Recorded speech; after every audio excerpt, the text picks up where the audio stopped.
Hey guys, welcome back to your second set of notes here for chapter 25, vertebrate animals, or well, chordates at any rate.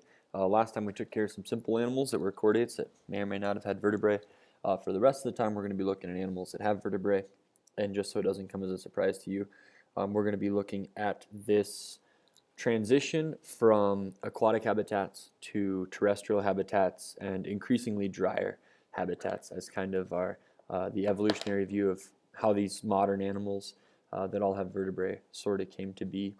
We start with some pretty simple fish that didn't even have jaws. So we separate the fish that we have alive today and also in the fossil record into fish that are jawless and fish that have jaws. And most of the fish that you've seen, I'm sure, throughout your life had jaws. But there are fish without jaws, and we'll talk about those today. So fish were what we believe the very first vertebrate lineage to evolve. Most fully aquatic of the vertebrates, there's a no duh statement. Most fish are fully aquatic. Yeah, fish like to live in the water, in case you didn't know that. Now you know that.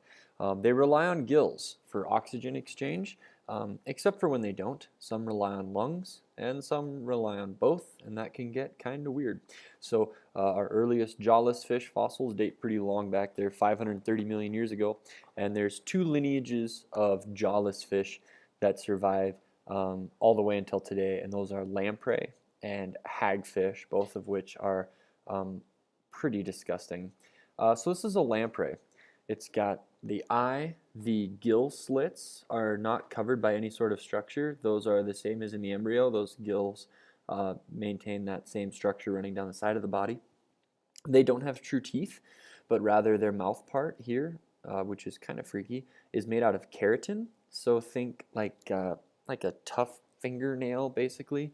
And what they do is they use this circular mouth, which kind of angles out to the side of their head, and they'll swim along a fish and bite on with that mouthpiece.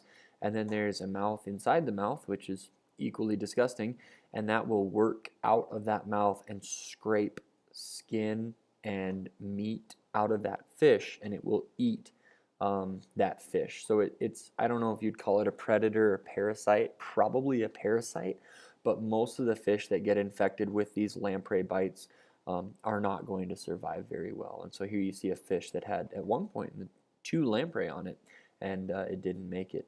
And here you have a human who has caught a lamprey, and the lamprey is biting onto the arm of that human.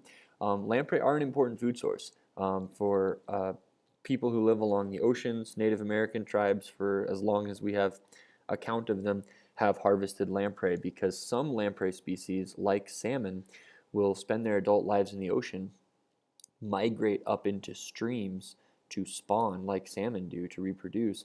And Native American tribes for who knows, thousands of years have been trapping lamprey as they move up the rivers to spawn, just like salmon, and eating them just like salmon. So there you go. That's kind of a cool deal. Now here's hagfish. Again, no jaws. They just kind of have to tunnel their way into an animal. And hagfish also have no eyes. The lamprey had a pretty well-developed eye. The hagfish don't, but they can kind of smell their way around the ocean floor, I guess. They're bottom feeders, and they can eat little like phytoplankton or plankton, small animals to be scavengers. But oftentimes they will eat dead animals in the ocean that die and sink to the bottom. The hagfish will kind of smell them out and then sort of tunnel into the body. And if you irritate a hagfish, it's not particularly fast and it can't see where it's going, so its self-defense mechanism is to secrete a really thick layer of very unpalatable slime. And many animals will give up on eating a hagfish once their mouth is filled with that disgusting slime. And in this picture, check this out. Look at that. There's a brittle star. That's kind of cool. There's another invertebrate animal. I think we just got done talking about that. A little brittle star at the bottom of the ocean. There's a bunch of them in this picture. I didn't notice that the first time I got the picture. Okay, so here's these eels that are super, super creepy. This one is not, of course, a real eel, but the lamprey and the hagfish made me think about this, the shrieking eel. It's kind of that same thing, except for it has true teeth. And here's a motivational poster for the pessimists of the world. This guy here, he's not giving up. It's migrating salmon with a lamprey attached to him, that's as long as the salmon, and he's just gonna keep on trucking and get up that river. So that's kind of cool and kind of gross. So a lot of lampreys are parasites on fish. The hagfish feed on the bottom. Got it. Worms, carcasses. Got it. 60 species of hagfish. Gross. When frightened, they emit the compound, mixes with water, and forms a gelatinous slime. And hagfish are harvested commercially for their skin. And I guess that they sell belts and wallets that are advertised as being made of eel skin, and they're not actually made of eels. They are made from hagfish, which I guess there's that. So let's talk about jaws. We got to get jaws in these fish. 420 million years ago, that's our first example of a jawed vertebrate in the fossil record. And the most popular idea is that jaws evolved from gill arches. And gill arches are little skeletal elements that can support the gills. And so jawed fishes were probably our first animals that actually had true scales. The lamprey and the hagfish, they don't have true scales. And scales are hard, flattened structures that cover the skin, make the fish feel rough, and that's going to help them survive injury a little bit. And most our jawed fish have movable paired fins that you'll see on a lot of the fish examples we're going to look at. So here's the example of the head of a fish that has kind of a circular opening for a mouth but no jaw, and it has its gill slits and then these little supporting structures that could be cartilage or bone. And through a series of fortunate mutations, we can kind of change the structure or the size of those supporting arches. And if we can make one kind of have a downward arch, it could start to move the mouth just a little bit, and that could become the future jaw. And so now we have this sort of design in sharks and fish where they have an independent jaw. So, got it. Perfect. All right, so let's talk about jawed fishes. Placoderms are an old fossilized jawed fish that lived in the Devonian period. They had body armor that covered their head and their neck, and they didn't have true teeth, but they did have bony plates that kind of grew in the same shape as teeth and most certainly functioned in the same way. And some of them grew pretty big. Then there's acanthodians, sorry, that's tough to say, that arose during the same time period. They had the jaws, no body armor, and as opposed to being, the size of a bus, they were just a couple centimeters long. So there's that. That's the placoderm that they found in modern day Ohio. They found the fossil of this guy, and thought is that he was about the size of a bus. So that's kind of disturbing. But you can see the teeth aren't true teeth. They are just bone that's growing up through the jaw. But they certainly look like they would get the job done. So if we look at cartilaginous fishes, these are jawed fishes where their body's made of cartilage. No duh, that's the name, right? As opposed to a skeleton made of bones. Think sharks. That's probably our most common example of those. Their jaws are going to include true teeth, not just bone, but true teeth that grow in rows and are shed and replaced as that animal grows, and his teeth are busted out from living the life of a predator too. We have separate sexes that are pretty much set at birth and are maintained that way throughout the life of the organism, so we don't have functioning hermaphrodites at this point in the game. They have eggs, but they don't lay the eggs. The eggs develop inside the mother, and then it kind of depends on the shark. More often than not, the egg case will rupture in the mom, and then the mom will give live birth, which is kind of a weird thing for fish. Other cases, the mom will lay the eggs right before they're about to be born and swim away so that she doesn't eat the babies, and then the babies will hatch out of those eggs pretty quickly. So there are a couple different ways for sharks to kind of give birth. With sharks and rays and cartilaginous fishes, we have a cloaca. Now you're going to see that in snakes, and you're going to see it in birds too. And a cloaca is kind of like the Swiss Army knife of body holes. It'll do pretty much anything you need a body hole to do. Urinate, defecate, reproduce, give birth. It's a one-stop shop for everything you need to do with a body hole. So you're going to find that in cartilaginous fishes. So here's your two major groups of jawed fishes that exist today. We got the sharks and the rays, for cartilaginous at any rate. Sharks, some are predators, some just like filter, zooplankton or algae or whatever.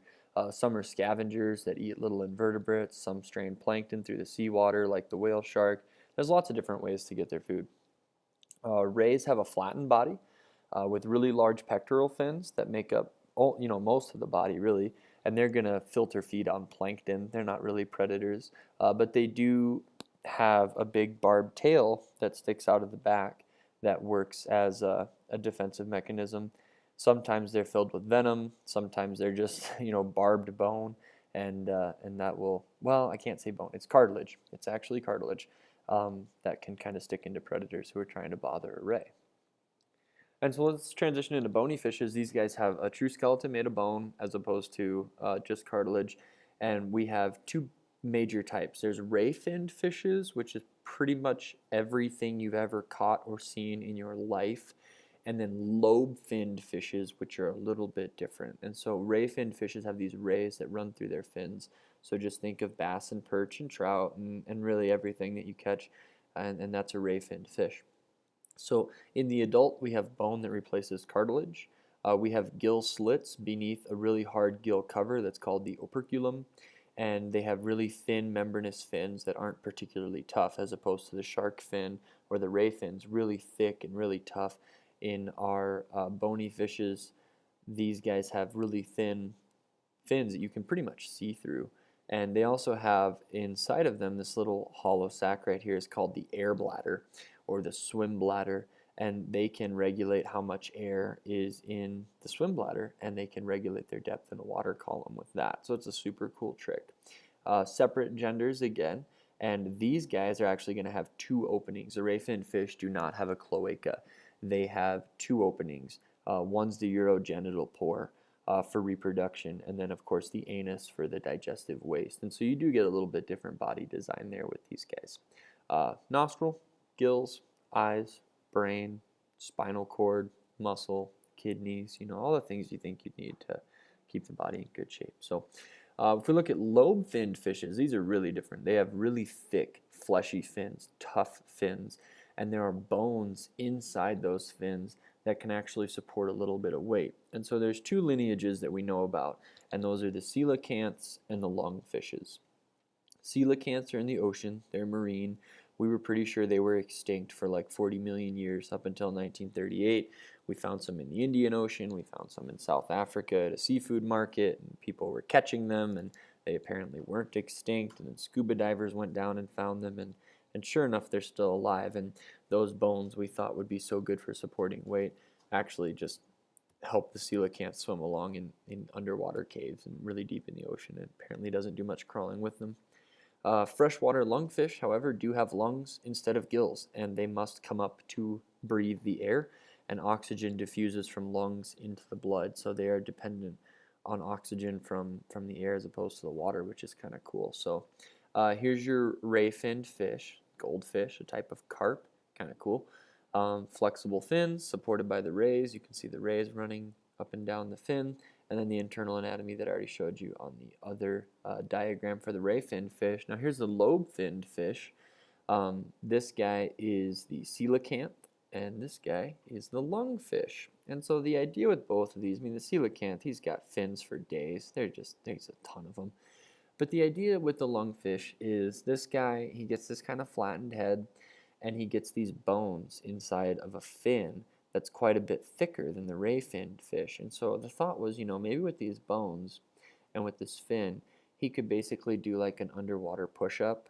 Nothing that impressive nor aggressive, but he could do an underwater push-up, and maybe he would look something like this, and over, millions and millions and hundreds of millions of years, he could use his impressive underwater push-up skills and flattened head to start to pursue prey in really shallow water habitats, kind of like a little crocodile fish, and primarily propel himself with his tail. And then we sort of took that imagination in with the Tiktaalik fossil, which is a really cool fossil of an animal with some sort of flat head and some nostrils up high. And we thought, hey, this is the transition from aquatic life into land-based life. And it was in a swamp is where they found Tiktaalik, so they tried to find a place that would be shallow water, where maybe a lobe-finned fish could make that transition into bearing some weight.